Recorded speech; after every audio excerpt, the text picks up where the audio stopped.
Hello and welcome to YouTube's favorite comic book channel, Cartoonist Kayfabe. My name is Jim Rugg. I'm Ed Piscor. And before we begin, I want to remind everybody that we do have a Cartoonist Kayfabe Patreon now available. 3 different levels there will get you access to our videos early. And at the King Kayfaber level, you'll have access to all the videos as well as the recording session. So right now, King Kayfabers, hello, welcome. We also are working cartoonists. And you can see our bibliography on the screen right now in front of us. Easiest way to support Cartoonist Kayfabe is to buy our books. Ed's latest books available for pre-order now is Hip Hop Family Tree, the Omnibus. This will be coming out later this year, collecting all of the Hip Hop Family Tree strips in one handsome, oversized hardcover, 140 pages of new material in addition to all of the Hip Hop Family Tree strips.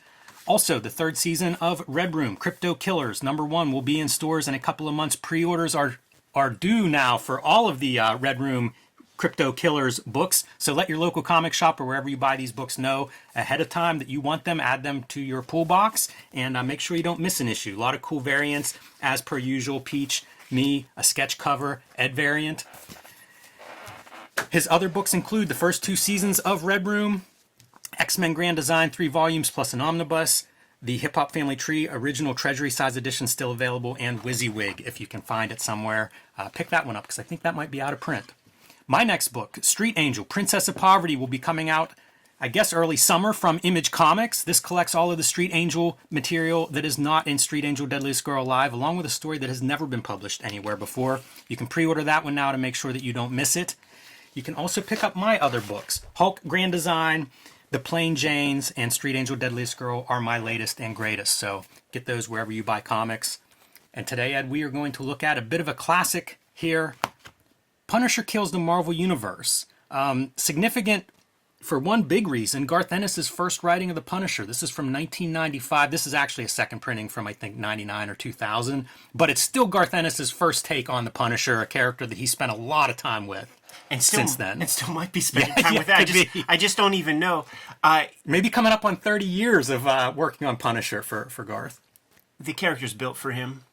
Especially what he brings to the kind of comics he makes is that dark humor part, and he always finds a way to fucking make me crack up. And even in a story like this, he got me really, he got me to pop, Jimmy. Yeah, I always think anytime we talk about doing Punisher, I'm always like, man, it's not the character that I connected to as a kid, or I'm not the reader that I was as a kid. And this was a lot of fun, which is, again, not a characteristic I always associate with the Punisher. Doug Braithwaite. Is he a cross-gen alumni? Not familiar. Not familiar. Like, his art was good in here. I would call it functional. Right. All these guys, I remember, again, my first couple years of employment was sort of the early days of internet comics coverage. And when cross-gen went down, all those dudes flooded back to Marvel and DC, and all of them were good. I think sitting in a room with each other, they sharpened each other's skills. And I swear Doug Braithwaite was part of that group in my mind. But we will see. Not inking, and I don't know when he actually gets into the game, but I started reading this and I'm like, oh man, I don't really like this art. I gotta tell you, like, overall, I think the art's pretty good in here. It's expressive, it does the job, it doesn't get in the way of anything. Right, yeah, but you know, that's not legend building, you know, like this comic could have been like the great masterpiece with the right guy, you know, and I'm not talking shit, it's functional work. It's also interesting because in 1995, I don't know who style-wise what this is. You know, this is still kind of, you're living in the shadow of the Image guys, I think, for the most part. And this stuff is not that. Right. So I applaud that. What is funny, though, is the young Matt Murdock.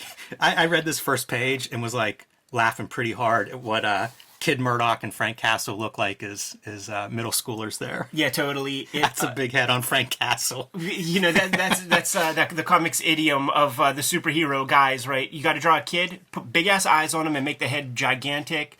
The page 1 lets you know we're in Elseworld's territory. You know, this is a singular comic. It's divorced from the Marvel universe, the Marvel canon. It's its own thing, which in itself is adventurous, I think, man, because Marvel really wasn't doing Elseworlds type stuff where you have the opportunity to do like one and done stories, and frankly the conceit of like Elseworlds, it's stupid. It's just like let guys make their ultimate statement with this character, that character, like fuck your canon and all this kind of shit. So this exists in its own time space, it's its own thing. Garth Ennis was given the platform to kind of make his ultimate statement. He hates capes and cowls.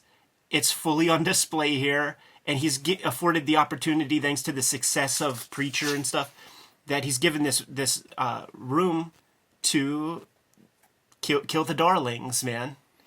Do you think this starts out as a what if, and Marvel sees some of the script or story and is like, oh yeah, this should be its own spinoff? Because I mean, it's kind of a what if setup. All that shit. Yeah, it's just like, yeah, it's the opportunity for these guys to make their ultimate comic. They got to brand it, of course. But yeah, it makes sense. Why not? Sure, it was a what if.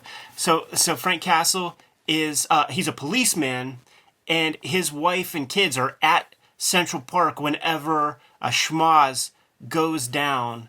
And you know what this comic also is? It's what was that 1990 comic that was like a Damage Control? Yeah, Damage Control. Like where they were trying to. It was the idea of these superhero fights have consequences, and then this group cleans things up. But like, what would that really look like in a way? You know, if there are these superpowered beings doing this kind of thing, there are definitely casualties. The Great Miracle Man comic comes to mind, where you know the protagonist picks up a car full of people and starts bashing the bad guy with it, decimating the people inside that car.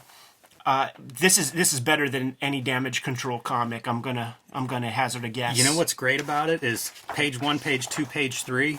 We're all set up. Yeah. Like this is the Frank Castle driving like a maniac once he hears this is happening in Central Park and his family's there. Races to the scene of the crime. The superheroes have won. You know, they've won the day, and are kind of callously here talking about the innocents that were lost in the crossfire, if you will, and pretty callous in how they describe it. Yeah, and Frank Castle's family is amongst the deceased, thanks to Cyclops' optic blast. He gets from Castle, like Castle gets a very stoic, "I'm sorry." What's that piece say? I'm sitting to the side. We didn't know they were there. And he goes, "You're sorry," pulls out the jammy and fucking shoots Cyclops in the head. Point blank right there. I gotta applaud Garth Ennis' economy. We've got 48 pages or 64 pages or something here. We're going to get into this by page 4. If you got to kill a universe of characters, you got to get started. Yeah, it goes from there to Kitty Pryde next, which gets Wolverine involved. And boy, things escalate quickly. Matt Murdock shows up to represent Frank Castle, who is, of course, convicted. Life imprisonment is his sentence for killing a couple of these superheroes in cold blood. Yeah. And before he gets to the prison, there's a detour, and a bunch of rich people who are the Damage Control victims. Right. The people who have lost someone or been mutilated in the superhero crossfire, they have a lot of resources when they all get together, and they are putting those resources behind payback. Yes. And that means bribing some people to get Frank Castle in their employ. And they basically offer him this job, like, we've got the resources, whatever you need. And he says, you know, it's going to take a long time. That's fine. They're looking for justice. He's looking for payback.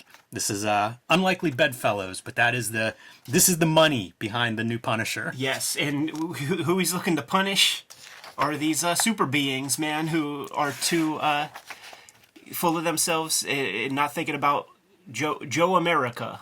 We want you to kill them all. Very bloodthirsty group. And once again, that's what I just described. It's another 4 pages, and you turn the page, and we are there. This is Punisher making his first appearance here with the skull costume and wasting no time. Like, he's gone through killing a couple of superheroes already, being convicted, and now being built to go out with money behind him, and let's kill the Marvel Universe. As a fun thought exercise, as a creative, it must have been a joy to figure out, like, how would you kill Spider-Man? You know, you have to design this stuff as the creative team, as the writer. Like, how would you do away with Spider-Man? Like, what are his kryptonites? How can you make this happen? And so there's creative deaths all through this thing. I will say that these superheroes get taken out pretty easily. Mm-hmm. This is they become sort of the foot soldiers that you see in the movies that get wiped out and can't shoot straight. Yeah. Very quickly in this treatment, but again, Garth Ennis, pretty clear that he doesn't like superheroes, so treat them like idiots. And you know what? If you're Spider-Man and you're not lifting something that weighs 10 tons, what are you good at? It's not like you've been trained in anything. Right. So get your money shot here on a page turn. Get Microchip shows up, right? Yeah. He was another victim of superheroes. Like, that's the conceit there. There was a part, maybe it was a little bit earlier, where they were talking about, we want you to kill. Don't worry, it's just a dialogue thing. We want you to kill all the superheroes. ... And the X-Men or something like Yeah, the that's X-Men right. were like an adjacent kind of thing. Yeah, that feels like that must have been an editorial thing, I would guess, because that was how X-Men were viewed, as like the outlaws, right? You know, they weren't the same as the superheroes. Maybe Ennis knew that, but either way, like, that's a nice detail. I caught that one too. Yeah. Hulk smash. How are you going to defeat the Hulk? Pretty easy. Wait for him to revert back to Jekyll. Go up and just shoot him. Yeah. 2 pages to get rid of the Hulk. Yeah, while he's like sleeping like a bum or something. Did that hurt your feelings? See, this Yeah, is mildly offensive. this is that's an Eternity Comics Malibu hand right there. That scene too. Yeah. There's a It's not the greatest. This could have been such a legendary comic with the right artist, but maybe there's also just the deadline conceits. There are several inkers, which always points to deadline for me. 6 inkers is not great, and most of those inkers are names I haven't seen before. Yeah, like Ennis is the only name on this, man. The rest are just job dudes. I don't think Dylan did the original cover either. I can't remember who that was, but it's kind of cool might have that been original Brathwaite. cover Yeah, like a is pile like of dudes or something. Right, exactly. A pile of superheroes. Yeah. So ridiculous. Coming in with both guns ablazing, and gonna go now and confront Wilson Fisk, Kingpin, Right. who gets more pages than the Hulk, by the way. That's disrespectful, Garth. Kingpin just bending up guns like they're made, like they're coat hangers. This is a Looney Tunes comic. It is very much so. Like, Punisher is a Looney Tune, is Wile E. Coyote to Garth Ennis, man. You just like put him out there, like let him kill stuff. How many times did he kill Punisher? Garth Ennis alone, right? Like, we looked at that Richard Corbin comic. Spoilers, like at the end of this one. And this time kills Kingpin, but is trapped underneath him. Yeah. It has to go back through the system again. Yeah. Which starts to create some, that's not always going to work. Gets harder and harder to bust you out, Frank. Yeah. Costs more money.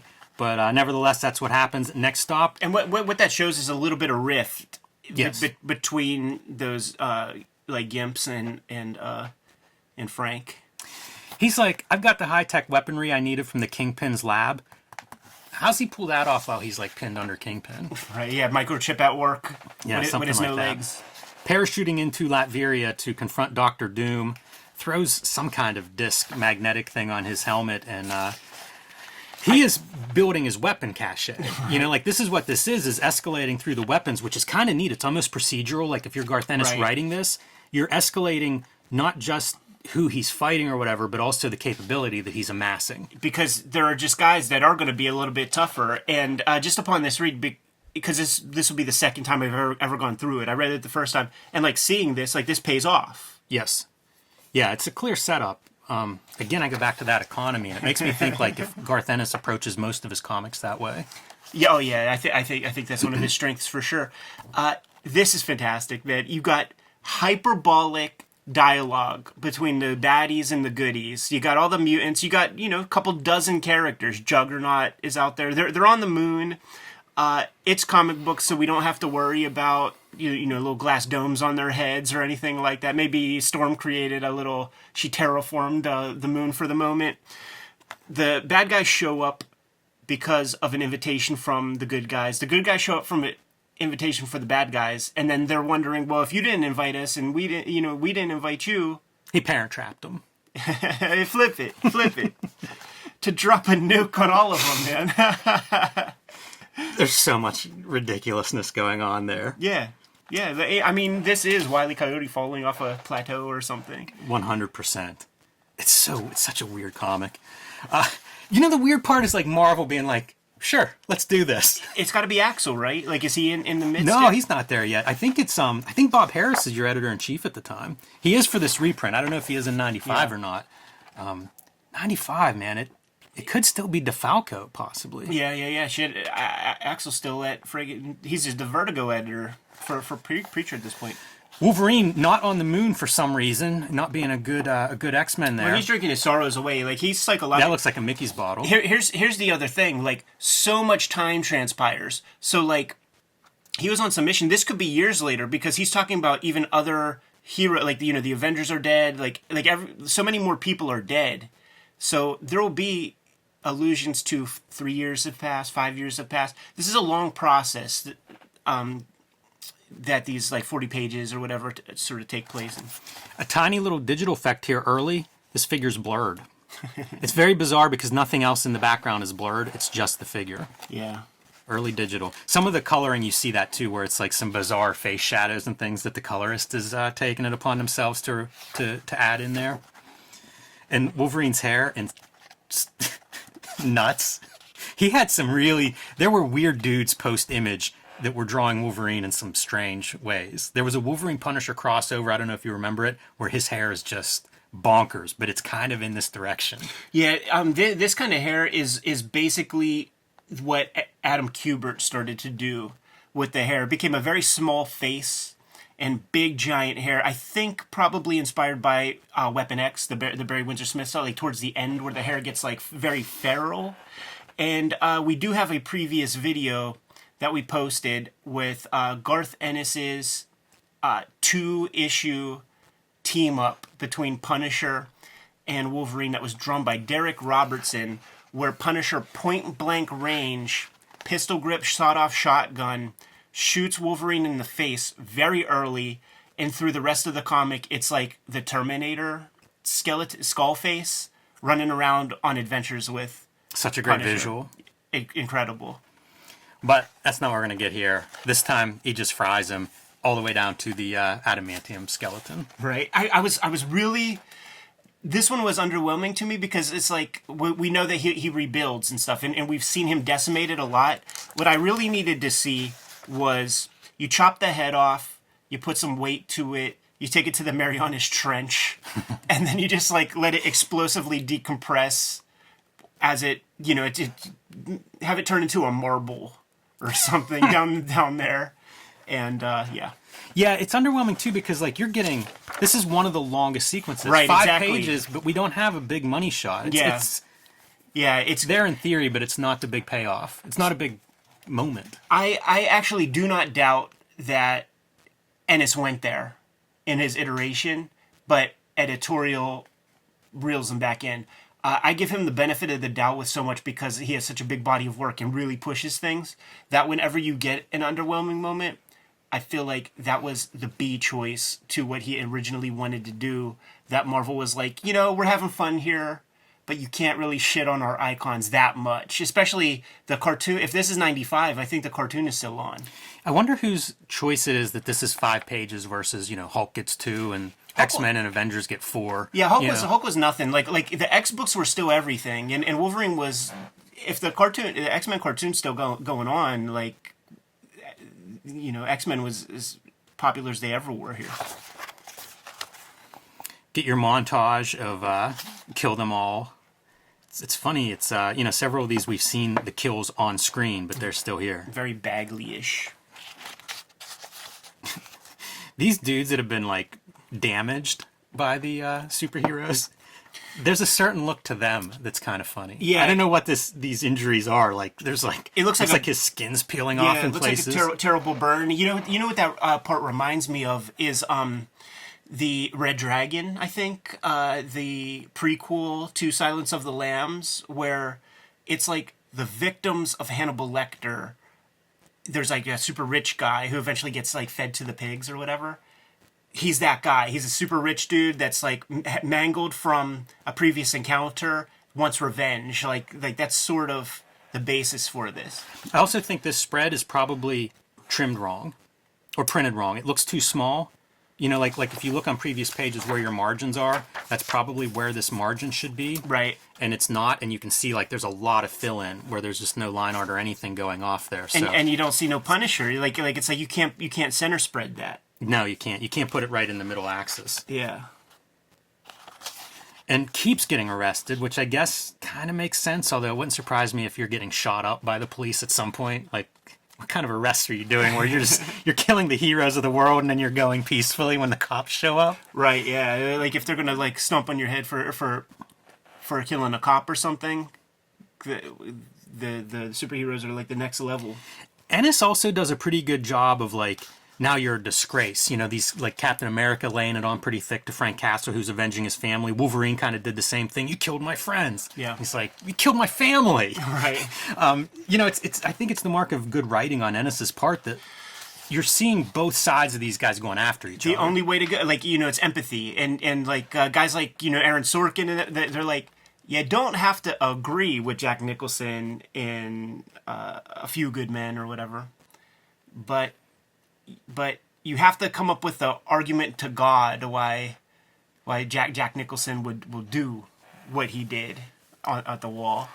All right, man, here we go. Daredevil's all that's left standing, and well, maybe his support team also left standing, and this is where their disagreements come to a head. And I think they're probably pretty easy to dispatch. I was going to say, you've just seen Punisher kill all the superheroes in the Marvel Universe, and you think you're going to take him on? Right, and especially, like...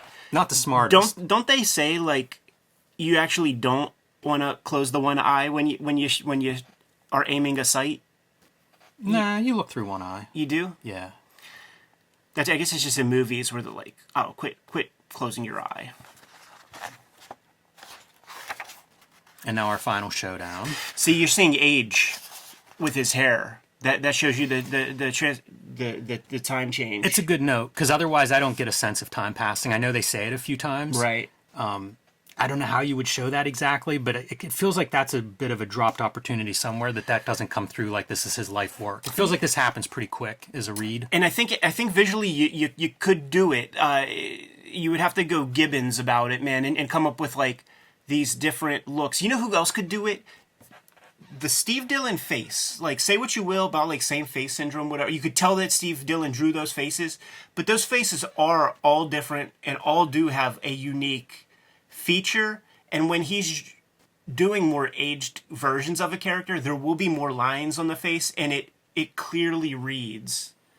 But this, you know, you see the little Polly Walnuts gimmicks. Yeah, I think there are. I think you could do it too with having more physical tools on Punisher. You know, have him miss an arm or fingers. Sure, or, yeah, get extra. You know, taped up, limping, whatever it is. You're right. Maybe more body armor, you know, all this stuff. Like, I think there are ways that you could have progressed him through this, almost Dark Knight-esque. Kayfabers, we got you guys doing your Death of Superman comics, but I think we might have a contender for 2027. Boy, the early computer coloring pulls me so hard. Like, looking at stuff like these simple gradations, it would have been like from Photoshop 1 and Corel Draw, whatever they were using at the time in 95. Yeah. Like, you can see kind of the simple tools that were available. It's a funny time period as everybody goes digital. And Daredevil trying through the end to be Daredevil, and costs him his life. You killed us all. No, Matt. There's one more to go. And there's your Garth Ennis killing Punisher for the first time. Right. Does he have a little white head on his chin? Is that what that is? I don't know what that is. That's so funny. I always loved, it was the cover of the Dan Pussy collections, where Klaus would draw, it would just be a red circle on Dan Pussy's face that he would leave white in the middle, and it was the perfect, like, whitehead zit drawing that you could ever see, like, because it's so simple, just a red circle, leave the white, and it's so disgusting. This was way more enjoyable than I expected it to be. First time I ever read it. Me too. I'm a Garth Ennis mark. You know, it's the art that I like holistic comics. Like it's tough for me to read a job comic from the assembly line in general now. Like, I'm just past that. I like to read comics that a person makes rather than a team or a committee. But even at this point, I was kind of done on that kind of stuff. I would give you a chance if you had strength at all of the visible metrics, measuring sticks. Freaking art, if that looked cool, I'll give it a shot. But this art is just, it's too boilerplate to me. It's pretty solid. This was a time I was done, though, just overall. Like, 95 comics were so bad looking. And I talk about the computer color. That's one component. There were people aping the image stuff. Yeah. You know, like, there was just... it's kind of a low point for me as a fan.